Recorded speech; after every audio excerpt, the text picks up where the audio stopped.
यह घटना 5वीं शताब्दी में महात्मा गौतम बुद्ध के समय की है। एक धनी व्यापारी खुशीनगर नामक स्थान में रहता था। उसका व्यापार तांबे के बर्तनों का था। उसका व्यापार ठीक नहीं चल रहा था। कुछ ही दिनों में उसका सारा कारोबार चौपट हो गया और वह कर्जदार हो गया। वह अपने दिन बड़े दुख में बिता रहा था। इस संकट की घड़ी में उसकी पत्नी उसके इकलौते बेटे को भी साथ लेकर चली गई। उसके जीवन पर धीरे धीरे अंधेरा छा जाता है। मानसिक पीड़ा को सहने में असमर्थ उसने फैसला लिया कि वह आत्महत्या कर लेगा। एक शाम वह घर से निकला और पास की एक पहाड़ी पर चढ़ गया, जहां एक नदी पहाड़ी से नीचे बहती थी। उसने तय किया कि वह इस पहाड़ी से नदी में कूदकर आत्महत्या कर लेगा, पर यह इतना आसान नहीं था। वह पुरानी यादों को याद करके जोर जोर से रो रहा था और धीरे धीरे पहाड़ी की छोर की ओर बढ़ा जा रहा था। महात्मा बुद्ध दूर के गांव से उसी पहाड़ी रास्ते से होकर आश्रम लौट रहे थे। उनके साथ कुछ शिष्य भी थे। जब बुद्ध ने रोने की आवाज सुनी तो वे अपने शिष्यों के साथ दौड़े और उसे पहाड़ी से छलांग लगाने से रोका और पूछा कि क्या तुम पहाड़ी से छलांग लगाकर आत्महत्या करना चाहते हो? उसने कहा कि मैं जीना नहीं चाहता हूँ, मेरा जीवन अंधकार से भरा है। बुद्ध ने पूछा कि अब तुम्हारे जीवन में दुख और अंधकार है, लेकिन क्या तुम सुनिश्चित हो कि तुम्हारे जीवन में पहले सुख, शांति और प्रकाश था?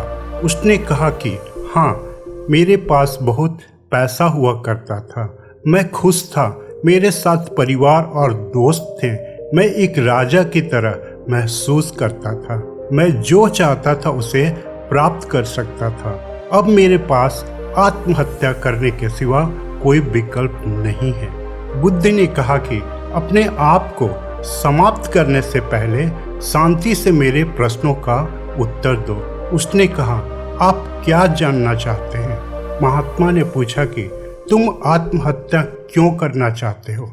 उसने रोते हुए कहा कि मेरे जीवन में खुशी का एक पल भी नहीं है, मेरा सारा कारोबार बर्बाद हो गया है, मैं अब बहुत सारे पैसों का कर्जदार हूँ, यहाँ तक कि मेरी पत्नी और बच्चा ने भी मुझे छोड़ दिया है, मेरा जीवन अब अंधकार से भरा है, मैं इस दुख में जीना नहीं चाहता हूँ। बुद्ध ने कहा कि मित्र, तुम नहीं जानते कि जीवन में सबसे अच्छी खुशी क्या है।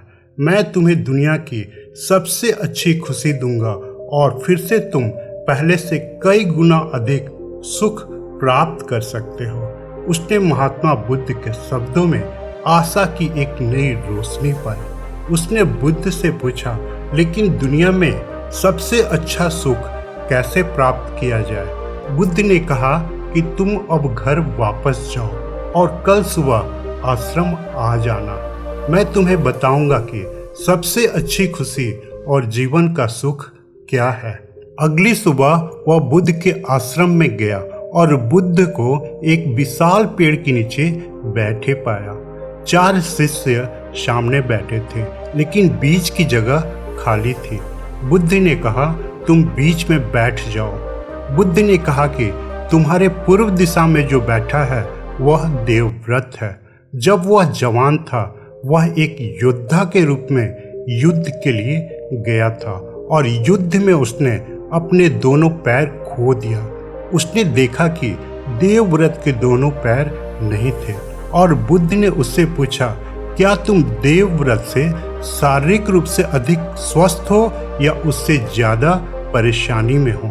उसने कहा, बुद्ध, मैं देवव्रत से 100 गुना बेहतर स्थिति में हूँ। बुद्ध ने कहा, तुम्हारे पश्चिम की ओर बैठे व्यक्ति का नाम संकल्प है। उसने अपने माता पिता, 2 बच्चों और पत्नी को एक लाइलाज बीमारी के कारण अपनी आंखों के सामने मरते हुए देखा है। बुद्ध ने कहा, संकल्प परिवार में बिल्कुल अकेला है। क्या तुम संकल्प से बेहतर स्थिति में हो या नहीं?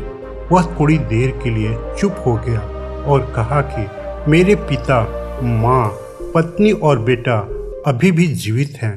शायद उन्होंने मुझे छोड़ दिया क्योंकि वह मेरे कार्यों और व्यवहार से असंतुष्ट थे, लेकिन मुझे यकीन है कि वे अभी भी मुझे प्यार करते हैं। मैं संकल्प के इस अकेलेपन से हजारों गुना बेहतर स्थिति में हूँ। बुद्ध धीरे से मुस्कुराए और कहा कि अब तुम्हारे उत्तर में बैठा व्यक्ति उज्जैन है।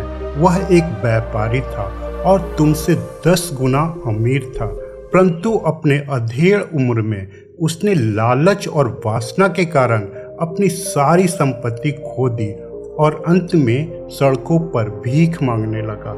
अब वो लगभग बूढ़ा हो चुका है। उसके लिए अपनी गलतियों को सुधार कर व्यवसाय का पुनः निर्माण करना संभव नहीं है। क्या तुम उज्जैन से भी बदतर स्थिति में हो? उसने सिर झुकाया, कुछ देर चुप रहा, फिर धीरे से बोला, मुझे और शर्मिंदा मत करें भगवान। मुझे एहसास हुआ है कि मेरी सोच गलत थी। मेरे पास अभी भी खुद को ठीक करने और व्यवसाय में खुद को स्थापित करने के लिए बहुत समय है। चारों शिष्य और बुद्ध मुस्कुराए। बुद्ध ने उससे कहा, अगर आप इन चारों से पूछें आप कैसे हैं, उनमें से प्रत्येक आपको एक ही जवाब देगा, मैं अब पहले से ज़्यादा खुश और सुखी हूँ। अगर हम अपने जीवन में देखें तो जैसे दिन के बाद रात आती है, वैसे ही रात के बाद दिन आएगा। परिवर्तन दुनिया का शाश्वत सत्य है। पहाड़ों को देखें कि कैसे पहाड़ सूरज की गर्मी और तूफान को सहते हुए बसंत और बारिश की कोमल रात का आनंद लेते हैं। हमें ऐसा बनना है कि हम घोर सुख में भी सुखी न हों, अत्यधिक दुख में भी हम दुखी न हों। हमारी भावना और मन स्थिर होना चाहिए। अपने आप का विश्लेषण करें, पता करें कि आपके पिछले कार्यों में क्या गलत था और उन गलतियों को सुधारें। चिंता न करें, अपने आप को और अपनी आवश्यकताओं को नियंत्रित करें। हम नहीं जानते कि हम क्या चाहते हैं। हम इस जीवन में अपनी कल्पनाओं और ज़रूरतों को भ्रमित करते हैं। अगर यह पूरा नहीं होता है तो हम दिन रात उदास और चिंतित महसूस करते हैं। जीवन भर दौड़ने के बाद हम जीवन के अंतिम दिन पर आते हैं और पाते हैं कि समय समाप्त हो रहा है और वास्तविक सुख अदृश्य है।